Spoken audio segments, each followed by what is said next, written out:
오늘 이 시간에는 두려움을 벗어나는 비결이라는 제목으로 하나님의 말씀을 전하도록 하겠습니다. 사람은 누구나 인생을 살아가면서 행복하고 평안한 인생을 살아가고 싶어 합니다. 그 어느 누구도 불안하거나 불행한 인생을 살아가고 싶은 사람은 단 한 사람도 없습니다. 그런데 여러분, 그 행복과 평안을 빼앗아가는 것이 있어요. 그것이 무엇인가 하면 우리에게 끊임없이 찾아오는 두려움입니다. 인도의 설화 중에 이런 이야기가 있습니다. 어떤 마술사가 쥐 한 마리를 가지고 관찰을 하다가 그 쥐가 고양이를 두려워한다라는 것을 알게 되었습니다. 한참 동안을 관찰하던 그 마술사가 그 쥐가 너무나 불쌍한 거예요. 그래서 그 쥐를 고양이로 바꾸어 주었습니다. 그런데 얼마 지나지 않아서 그 고양이는 또 개를 두려워하기 시작합니다. 그래서 그 모습을 지켜보던 마술사가 너무나 안타까워서 다시 개로 변신을 시켜 주었습니다. 근데 또 얼마 가지 않아서 그 개가 호랑이를 두려워하는 거예요. 그래서 안 되겠다 싶어서 호랑이로 변신을 시켜 주었죠. 이제는 됐겠다 싶었는데 이 호랑이는 사냥꾼의 총을 두려워하더라는 겁니다. 그래서 이 마술사는 도저히 안 되겠다 싶어서 포기를 하고 내가 아무리 해봤자 두려움을 벗어날 수 없구나 싶어서 다시 쥐로 돌아가게 했다라는 이야기입니다. 여러분, 이 설화는 지어낸 이야기입니다. 그럼에도 불구하고 우리의 삶 속에 끊임없이 엄습해오는 이 두려움을 피하지 못하고 비틀거리는 오늘 현대인들의 우리 모습을 묘사해주고 있습니다. 사랑하는 여러분, 오늘날 우리 모두는 누구나 할 것 없이 두려움에 시달리며 살아가고 있습니다. 어떤 사람은 현재 지금 내가 하고 있는 일이 잘못되면 어떻게 하나? 라는 두려움에 사로잡힌 사람이 있습니다. 또 어떤 사람은 뜻하지 않는 사고를 당하거나 재난을 당하면 어떻게 하나? 라는 두려움이 있습니다. 최근에 발생한 이 코로나 바이러스 때문에 우리는 혹시 내가 코로나 바이러스에 감염되면 어떻게 하나? 라는 두려움도 있고, 그리고 가까이 그렇게 사랑하고 친하게 지내던 내 가족이 떠나버리면, 나 혼자 남아있으면, 그러다가 내 인생이 끝나버리면 어떻게 하나라고 하는 두려움이 우리에게 찾아옵니다.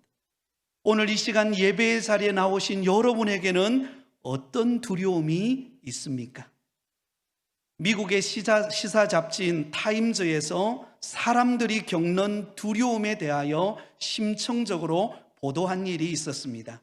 사람들이 느끼는 두려움에는 참 많은 두려움이 있었는데요, 그 조사의 결과는 이렇습니다. 사람들이 두려워하는 것이 무려 276가지나 되더라는 것입니다. 그래서 그 기자가 기사를 마무리하면서 이런 결론을 내렸습니다. 앞으로 사람들이 겪는 두려움은 점점 더 많아질 것이다. 여러분, 이 보도가 던져주는 메시지가 무엇입니까? 저와 여러분은 오늘날 최첨단 시대를 살아가고 있습니다. 과거 이전에 비하여서 우리는 너무나 편리한 사회를 우리는 살아가고 있지 않습니까?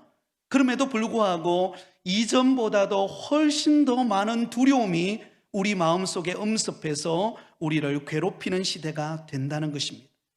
더 많은 지식을 쌓으면 괜찮을 것 같은데 더 많은 지식이 도리어 내게 두려움을 가져다 줍니다. 더 많은 힘과 권력을 가지면 안정감을 누릴 것 같은데 힘과 권력을 얻으면 더 두려움이 엄습해 옵니다. 더 많은 재산과 더 많은 내가 갖고 싶은 것을 가지면 안식할 것 같은데 두려움이 나의 마음을 짓누르게 된다는 것입니다. 그렇다면 여러분, 우리의 삶 속에 끊임없이 찾아오는 이 두려움의 문제로부터 우리는 어떻게 벗어날 수 있을까요? 우리 마음속에 끊임없이 괴롭히는 이 두려움의 사슬로부터 벗어날 수 있는 비결은 과연 무엇일까요? 오늘 본문을 중심으로 몇 가지를 함께 나누고자 합니다. 그 첫 번째는 여러분, 두려움의 정체를 우리는 분명히 알아야 합니다. 두려움이 과연 어디로부터 오는지, 그 두려움이 가지고 있는 정체가 무엇인지, 그것을 아는 것으로부터 두려움을 벗어나는 비결을 찾을 수 있습니다. 여러분, 일반적으로 이 두려움이라고 하는 것은 어떤 대상에 대해 무서워하는 마음의 작용을 말합니다. 무서워하는, 두려워하는 대상이 있다는 것입니다. 그것을 한 세 가지로 정리를 해 볼 수가 있습니다. 우리가 일반적으로 두려워하는 대상은 어떤 것인가? 첫 번째는 실제로 지금 내가 살아가면서 현실적으로 겪는 두려움이 있다는 것입니다. 현실이 부닥치는 두려움이 있다는 것입니다. 예를 들면 어떤 높은 곳에 등산을 해서 올라가게 되었습니다. 그리고는 바위돌 아래로 내려다보는데 고소공포증 때문에 그 내려다보는 것이 너무 두려운 것, 그것이 현실로 느끼는 두려움입니다. 또 여러분들 가운데 건강검진을 받았는데 예상치 못한 어떤 질병에 걸렸다라는 소식을 듣고 이제 수술대 앞에 서게 되었을 때 그때 찾아오는 두려움을 말합니다. 늦은 밤 홀로 길을 걸어가고 있는데 예상치 못했던 강도나 어떤 두려움의 대상이 엄습해 왔을 때 느끼는 식은땀이 흐르고 무서움을 느끼는, 실제로 우리가 현실 속에 겪으면서 찾아오는 두려움이 있다는 겁니다. 두 번째는 실제로 지금 일어나지는 않았어요. 그런데 우리 마음속에서 찾아오는 두려움의 대상이 있다는 것입니다. 예를 들면 마음속에 담겨있는 우리의 과거에 좋지 않는 기억 때문에 끊임없이 우리는 두려워한다는 것입니다. 어려서 어머니의 손을 붙잡고 시장에 갔는데 갑자기 어머니가 시장을 보다가 아이를 놓쳐버렸어요. 그래서 미아가 되었습니다. 한 2시간 동안 미아가 되었을 때 그때 느껴졌던 그 공포, 그 두려움이 세월이 지나고 나이가 들었음에도 불구하고 그때 그 어린 시절에 그 두려움이 그의 마음속에 존재해 있는 겁니다. 그래서 꿈을 꾸면 그 과거에 있었던 그 어머니의 손을 놓쳐버렸던 그 두려움이 엄습해 와서 악몽을 꾸게 되는 경우를 말합니다. 그리고 때로는 앞으로 일어날 일에 대해 미리 마음속으로 걱정하고 두려워하는 경우도 있습니다. 이 일이 잘못되면 어떻게 하나? 사고가 일어나면 어떻게 하나? 내가 늙어서 혼자 되면 어떻게 하나? 이런 두려움들이 우리 마음속에 일어난다는 것입니다. 실제로 지금은 일어날 일이 아닌데 미래에 일어날 일을 미리 걱정하고 두려워하는 것입니다. 세 번째는 실체가 없는 것에 대한 두려움을 갖는다는 것입니다. 예를 들어서 어려서 시골에 한밤중에 길을 혼자 가는데 누군가가 자기 뒤를 끌어당길 것 같은 그런 두려움이 있는 사람이 있어요. 여러분들이 저를 보면 눈이 크다는 걸 알 것입니다. 눈 큰 사람은요, 겁이 많습니다. 제가 시골에 살 때요, 꼭 저희 집에서 교회당 가는 그 중간에 소각장이 있었어요. 그래서 낮에는 그 소각장을 지나갈 때는 뭐 두렵지가 않았습니다. 그런데 밤이 되었을 때, 밤에 수요일 저녁 예배나 아니면 새벽 기도 갈 때 그 소각장을 꼭 스쳐 지나가거든요. 그러면 소각장을 딱 지나가면 누군가가 뒤에서 하얀 소복을 입고 제 머리를 끌어당길 것 같은 그런 두려움이 제 마음에 있었던 적이 있습니다. 그래서 그때 예수님 찬양하면서 지나갔던 기억이 있습니다. 현실적으로는 아닌데 어떻게 마치 실체가 없는 것이 나를 끌어당기고 나에게 어떤 어려움을 줄 것 같은 두려움이 우리에게 존재하고 있다라는 것입니다. 여러분에게는 어떤 두려움이 있나요? 그렇다면 우리는 왜 이런 것들 때문에 우리는 두려워하게 되었을까요? 창세기 3장 10절에 이렇게 말합니다. 이르되 내가 동산에서 하나님의 소리를 듣고 내가 벗었으므로 두려워하여 숨었나이다. 여러분, 이 말씀은 아담과 하와가 하나님이 금하시는 선악과를 먹고 난 다음에 그들에게 나타난 현상을 기록하고 있습니다. 하나님께서 범죄한 아담과 하와가 하나님을 두려워하여 숨어버렸습니다. 그래서 하나님이 아담과 하와를 찾습니다. 아담아, 아담아, 내가 어디 있느냐? 그때 여러분 아담이 대답하는 내용이에요. 내가 벗었으므로 두려워하여 숨었나이다. 여러분, 하나님께서 본래 아담과 하와를 창조했었을 때 그들이 벗은 것 때문에, 또한 그들이 마음껏 뛰어노는 것 때문에 두려워하지를 않았습니다. 왜냐하면 하나님이 아담과 하와를 창조하실 때는 두려움을 모르도록 창조하셨습니다. 두려움이 없는 존재로 창조하셨습니다. 그런데 하나님의 말씀을 떠나서 범죄하고 난 아담과 하와에게 가장 먼저 찾아왔던 것이 두려움이었습니다. 여러분, 하나님을 떠나고 범죄하고 난 이후에 찾아온 우리 인간에게 나타나는 첫 번째 반응이 두려움이었다는 거예요. 하나님을 두려워하게 되었고 죄에 대한 형벌을 두려워하게 되었습니다. 그렇다면 여러분, 이처럼 두려움을 갖게 했던 원인 제공자는 누구였을까요? 바로 마귀 사탄입니다. 마귀가 아담과 하와를 찾아와서 유혹하게 되었죠. 그리고는 선악과를 먹고, 그리고 난 다음에 범죄하고 하나님을 두려워하여 그들은 숨을 수밖에 없었습니다. 여러분, 하나님이 우리에게 주시는 마음은 두려운 마음이 아닙니다. 디모데후서 1장 7절에 하나님이 우리에게 주시는 것은 두려워하는 마음이 아니요. 여러분, 하나님은 결코 우리를 두려워하는 인생을 살도록 우리를 만들지 않으셨습니다. 안식과 평안과 참된 행복을 누리며 살도록 우리를 하나님이 창조하셨음을 믿으시기를 바랍니다. 그런데 왜 우리 인간에게는 이 두려움이라고 하는 것이 찾아왔을까요? 바로 사탄, 마귀가 우리 인간으로 하여금 참된 행복, 참된 안식을 누리지 못하도록 두려움을 우리의 마음에 심어 놓았기 때문입니다. 그래서 욥기서 3장 25절 26절에 이렇게 말합니다. 내가 두려워하는 그것이 내게 임하고 내가 무서워하는 그것이 내 몸에 미쳤구나. 나에게는 평온도 없고 안일도 없고 휴식도 없고 다만 불안만이 있구나. 여러분, 욥이 사탄이 찾아와서 그를 시험하여서 그가 가졌던 모든 재산을 잃어버리고 또한 자녀도 잃어버리고 그의 건강마저 모두 잃어버렸을 때 그에게 찾아왔던 것은요, 두려움이었습니다.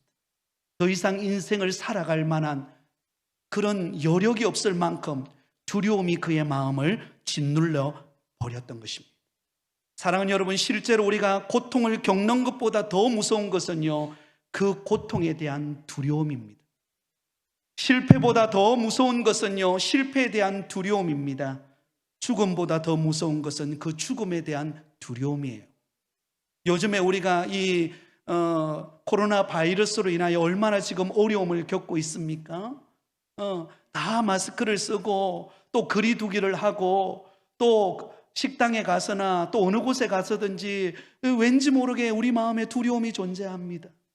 여러분, 이 코로나 바이러스에 대한 두려움이 우리에게 존재하는 것은요, 걸리는 것도 두려움이지만 내가 혹시나 하라고 하는 이 두려움이 더 우리를 짓눌러 버린다는 것입니다. 여러분, 여기서 중요한 것은 이 욥이 두려움을 느끼게 된 이유가 뭐냐라는 겁니다.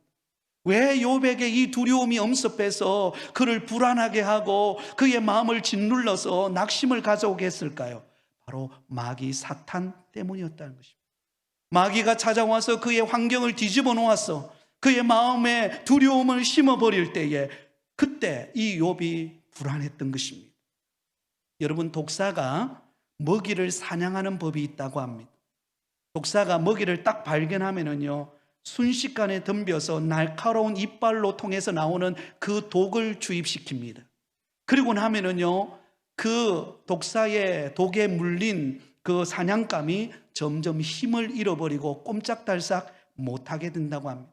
그러면 그 뱀은 그 먹잇감을 똘똘 말아가지고는 그를 입에서 하나씩 먹어 들어간다고 하는 것입니다. 여러분, 사탄은, 어둠의 세력인 사탄은 우리가 정상적인 삶, 행복과 평안을 누리지 못하도록 이 두려움이라고 하는 것을 우리 마음에 심어서 우리를 무력하게 하고 믿음이 떨어지게 하고 정상적인 삶을 살지 못하도록 만든다라는 사실을 우리는 꼭 기억하실 수 있기를 바랍니다. 그래서 여러분, 예수 믿지 않는 세상 사람들이 이 두려움을 없애기 위해서 어떻게 합니까? 여러분, 구슬하고요, 점을 치고 또 사주팔자를 보고 오늘의 운세를 보는 겁니다. 사실 제가 어릴 때 저희 집은 예수를 믿지를 않았습니다. 그래서 어릴 때에 저희 집에 구슬했습니다. 구슬을 하니까요, 밤새도록 막 구슬하면서 징을 치면서 그렇게 잠이 들지를 못했던 기억이 제가 나는데요. 왜 점을 쳤을까? 왜 구슬했을까? 불안하니까요. 두려우니까. 미래에 대한 두려움, 자녀에 대한 두려움, 우리 가정이 어떻게 될까에 대한 두려움, 그 액땜을 통해서 우리의 두려움을 없애려고 했던 거예요. 근데 여러분, 놀라운 사실은요, 구슬 한번 하고 나면은요, 놀랍게도 그 어둠의 마귀는 더 꽉 잡습니다. 그래서 또 구슬을 하지 않으면 안 되도록 만들어 놓습니다. 그리고 제가 예수님을 딱 믿고 난 다음에 저희 집에 굿이 사라지게 되었습니다. 더 이상 굿하지 않아도, 점 보지 않아도, 사주팔자 보지 않아도 하나님이 우리 가정을 지켜주시는 것을 보게 되었습니다. 사랑하는 성도 여러분, 사랑하는 오늘 가족들, 이웃 여러분, 여러분의 마음속에 찾아온 그 두려움은 우리 마음속에 심어놓은 어둠의 세력인 마귀로부터 오는 것임을 알고 예수 그리스도의 이름의 능력으로 그 두려움을 물리치시기를 예수님의 이름으로 축원드립니다. 나를 얽매이게 하고 주눅들게 하는 두려움의 악한 영이 예수 그리스도의 이름으로 떠나가는 역사가 있기를 예수님의 이름으로 축원드립니다. 한 걸음 더 나아가서 두려움으로부터 벗어나는 비결은요, 나를 향한 하나님의 사랑을 확인하시기 바랍니다. 나를 향한 하나님의 변함없는 사랑이 오늘 이 자리에 저와 여러분에게 함께하고 계십니다. 오늘 우리가 읽었던 이 시편 23편의 1절에 보면, 우리가 읽지는 않았지만 1절에 보면 우리가 잘 아는 말씀이죠. 우리 같이 한번 읽어볼까요? 시작. 여호와는 나의 목자시니 내가 부족함이 없으리로다. 여러분, 다윗은 하나님을 내 인생의 목자로 삼고 하나님을 섬겼습니다. 그랬을 때 하나님께서 그 다윗에게 부족함이 없는 은혜를 베풀어 주시는 것을 보게 됩니다. 마치 목자가 그 양들을 사랑하여 돌보고 선한 곳으로, 푸른 초장으로, 쉴만한 물가로 인도해가는 그 목자의 사랑을 느끼면서 하나님이 내 인생의 목자가 되셔서 나의 걸음을 인도하고 계시기 때문에 그는 두려워하지 않는다라고 고백하고 있습니다. 여러분, 시편 23편의 이 말씀은 다윗이 그의 인생의 그 모든 고난과 역경을 다 이겨내고 난 다음에 인생을 회고하면서 그가 기록하고 있는 시편입니다.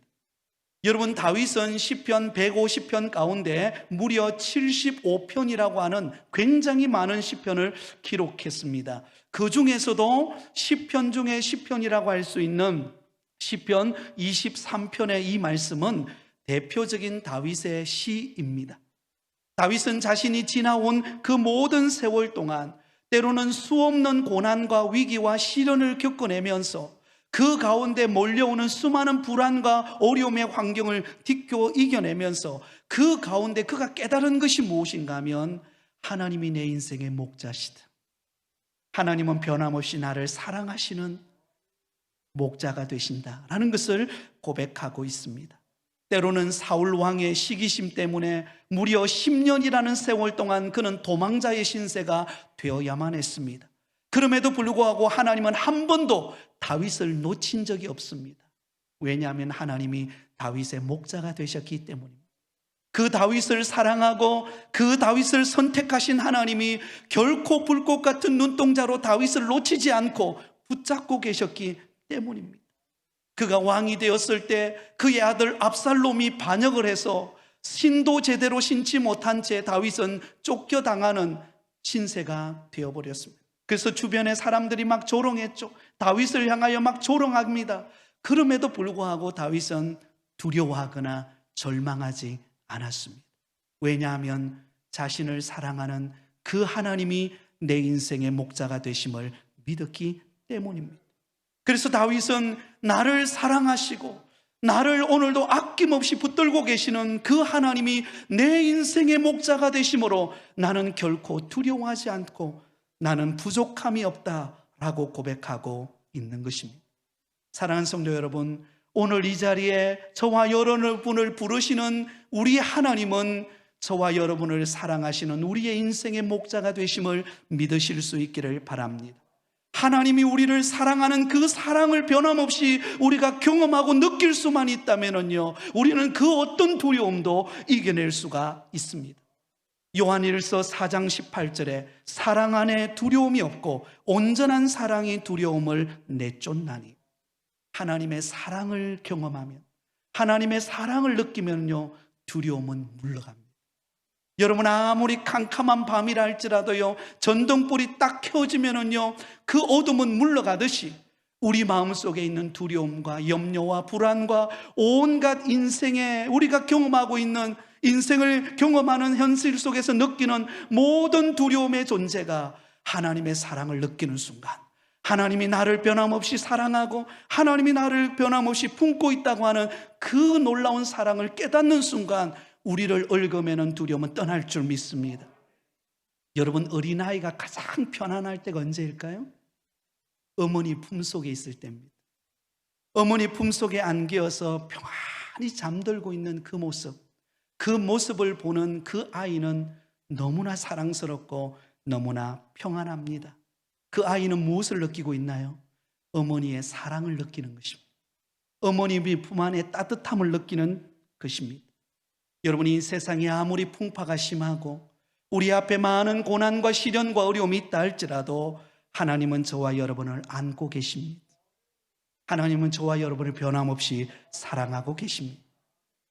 요한복음 21장에 보면 예수님을 부인하고 실패감과 두려움에 사로잡혀 고향 땅 그 갈릴리 바다로 가서 하염없이 허무함을 느끼면서 바다에서 그물을 던지고 있는 한 사람이 있었습니다. 그가 바로 시몬 베드로입니다. 그는 3년 반 동안 예수님을 주님으로 모시고 따라다녔던 제자 중에 제자였습니다. 그러나 정작 예수님이 고난받으시고 십자가에 못 박히는 그 순간에 고난과 죽음에 대한 두려움에 사로잡혀 예수님을 3번씩이나 부인해버리고 말았습니다. 그리고는 하염없이 좌절감과 죄책감에 사로잡혀서 갈릴리 바닷가에 나가서 밤이 맞도록 새벽이 오기까지 그물을 던졌습니다. 그런데 아무리 그물을 던져도 한 마리의 고기도 잡히지 않는 거예요. 마치 허무함을 느끼는, 고독감을 느끼고 절망감을 느끼는 시몬 베드로의 마음과 같았습니다. 그런데 어디선가 음성이 들려옵니다. 배 오른편으로 그물을 던져라. 너무나도 따뜻하고 너무나도 다정스러운, 어디서 많이 들어본 음성이 들려오는 거예요. 배 오른편에 그물을 던져라. 허탈감에 사로잡혔던 시몬 베드로가 그 말씀을 듣고 배 오른편에 그물을 던집니다. 근데 놀랍죠? 그물을 던졌는데요, 그물이 찢어질 정도로 많은 고기가 잡히게 되었습니다. 그때 시몬 베드로는 발견한 거예요. 주님이시구나. 주님이 내게 찾아오셨구나. 그리고는 여러분, 그 배와 그물을 버려두고 예수님이 그 조반을 준비하고 있는 해변가로 달려 나옵니다. 그때 예수님께서 그 시몬 베드로를 향하여 말합니다. 요한의 아들 시몬아, 내가 이 사람들보다 나를 더 사랑하느냐. 여러분, 그 말 속에는요, 전제가 있습니다. 나는 너를 사랑하는데, 너는 나를 부인하고 떠났지만 나는 너를 사랑하고 언제나 변함없이 아끼고 언제나 내가 너와 함께하고 있는데, 그런 사랑하는 나를, 너는 나를 사랑하느냐. 시몬 베드로가 말합니다. 이르시되 주님, 그러하나이다. 내가 주님을 사랑하는 줄 주님께서 아시나이다. 내 양을 먹이라. 주님의 사랑을 깨달은 거예요. 주님의 은혜를 깨달은 것입니다. 변함없는 사랑으로 내게 다가오셨어. 오늘도 나를 어루만져 주시고 실패감과 좌절감과 두려움에 사로잡혀 있는 내 이 굳어진 마음을 어루만지시는 주님의 사랑을 느낀 것입니다. 그러자 주님, 나를 써달라고 고백하고 그 이후로 시몬 베드로는 더 이상 두려워하지 않습니다. 그리고 주님을 위하여 목숨을 걸고 복음 전하는 헌신된 일꾼이 됩니다. 무엇 때문이었을까요? 무슨 이유 때문이었을까요? 주님이 변함없이 사랑함을 느꼈기 때문입니다. 사랑하는 성도 여러분, 오늘 이 자리에 있는 저와 여러분을 주님은 변함없이 사랑하십니다. 우리를 사랑하실 뿐만 아니라 우리를 향한 놀라운 계획을 가지고 계십니다. 그래서 오늘 이 자리에 저와 여러분을 불러주신 줄 믿으시기를 바랍니다. 나를 사랑하시는 그 하나님은 주님 앞에 서는 그날까지 변함없이 우리를 사랑할 것입니다. 여러분, 자녀를 사랑하지 않는 부모가 있나요? 아무리 자녀가 못된 행동을 하고 아무리 자녀가 헛된 모습을 살아도 그 자녀를 미워하는 자녀는요, 단 한 부모도 없습니다. 모두가 사랑하는 거예요. 그렇다면 독생자 예수 그리스도를 아낌없이 우리에게 내어주신 그 하나님께서 우리를 사랑하지 않겠습니까? 오늘도 변함없이 우리를 사랑하십니다. 우리 있는 모습 그대로, 우리의 연약한 모습 그대로 주님이 우리를 사랑하셔서 우리를 택하여 오늘 이 자리로 불러주신 주님의 사랑을 깨달으시기를 예수님의 이름으로 축원드립니다. 이제 마지막 세 번째입니다. 두려움을 벗어나는 비결 세 번째는 온전히 하나님을 신뢰하시기 바랍니다. 한번 따라하겠습니다. 온전히 하나님을 믿고 신뢰하자. 자, 오늘 본문, 우리가 읽었던 본문을 다시 한번 더 같이 한번 읽겠습니다. 4절입니다. 시작. 내가 사망의 엄침한 골짜기로 다닐지라도 해를 두려워하지 않을 것은 주께서 나와 함께 하심이라. 주의 지팡이와 막대기가 나를 안위하시나이다. 아멘. 여러분, 다윗의 인생에는요, 승승장구하는 인생만 있었던 것 아닙니다. 다윗에게는 사망의 엄침한 골짜기로 지나는 때가 너무나 많았습니다. 여러분, 사망의 엄침한 골짜기를 지난다는 것은 우리가 경험할 수 있는 최악의 상황을 경험했다는 거예요. 아마 오늘 이 자리에 나오신 여러분 가운데서도 그런 최악의 상황, 사망의 엄침한 골짜기를 다니는 것과 같은 그런 현실을 지금 경험하고 계시는 분이 있을 것입니다. 가진 것을 다 잃어버리고 하는 일마다 실패하고 하던 일이 꼬이고 문제가 생겼는데 그 문제에 또 꼬리를 물고 또 다른 문제가 생겨서 끊임없이 나를 짓누르고 두려움의 자리로 나를 밀어넣는 현실에 사망의 엄침한 골짜기와 같은 현실이 여러분에게 있을 수 있습니다. 그럼에도 불구하고 다윗은 결코 두려워하지 않았습니다. 왜냐하면 하나님이 나와 함께하고 계심을 믿었기 때문입니다. 하나님이 나와 함께하고 계심을 믿었어요. 내가 사망의 엄침한 골짜기로 다닐지라도 해를 두려워하지 않을 것은 주께서 나와 함께 하심이라. 하나님이 나와 함께하고 있기 때문에 그 어떤 환경에 내가 처한다 할지라도 나와 함께 하시는 하나님이 나를 붙잡고 그 하나님이 인도해 가시고 그 하나님이 합력하여 선을 이루실 것임을 믿었기 때문입니다. 또한 주의 지팡이와 막대기가 나를 안위하셨습니다. 여러분, 목자에게는요, 지팡이와 막대기가 있습니다. 그 지팡이는요, 가는 길을 방향을 제시하고 또 예를 들어서 맹수 같은 그런 사자나 곰이나 늑대가 달려들었을 때에 그 곰을 방어하기 위해서 지팡이를 들어서 내리칩니다. 여러분, 막대기는 양들이 가야 할 때 가지 않고 주저앉아 있을 때, 낭떠러지에 떨어지려고 할 때 그때 막대기를 쳐서 바른 길로 가도록 만드는 것입니다. 사랑하는 여러분, 우리의 인생에 불어오는 바람 속에 하나님은 때로는 지팡이와 막대기로 우리를 이끌어갑니다. 근데 여러분, 우리가 느낄 때는요, 그게 고난이고 실패이고 좌절인 것처럼 보여요. 그런데 하나님은요, 결코 우리의 인생이 실패하는 인생으로 내버려 두지 않습니다. 하나님은 우리가 승리하고 축복받고 은혜 받는 인생으로 우리를 세워가시는 줄 믿습니다. 지금 당하는 지팡이와 막대기의 고난 속에서도 여러분, 나와 함께 하시는 하나님을 바라보실 수 있기를 바랍니다. 하나님을 믿고 하나님을 의지하는 사람에게 어떤 두려움도 음습할 수 없습니다. 믿음 안에 승리하게 되어지는 것입니다. 사랑하는 성도 여러분, 그리고 오늘 이 자리에 나오신 우리 가족과 친척과 이웃 여러분, 우리의 인생에는 끊임없는 두려움이 우리 마음에 불어오고 우리를 넘어뜨리려 합니다. 그럼에도 불구하고 그 어둠을 이기고 승리하신 예수 그리스도께서 우리의 구세주가 되십니다. 누구든지 예수 그리스도를 믿는 자에게, 누구든지 예수 그리스도를 믿고 믿음으로 사는 자에게 하나님은 승리를 주십니다. 어떤 두려움도, 어떤 절망도, 어떤 불안도, 고난도 능히 이기고 승리하는 인생이 될 것입니다.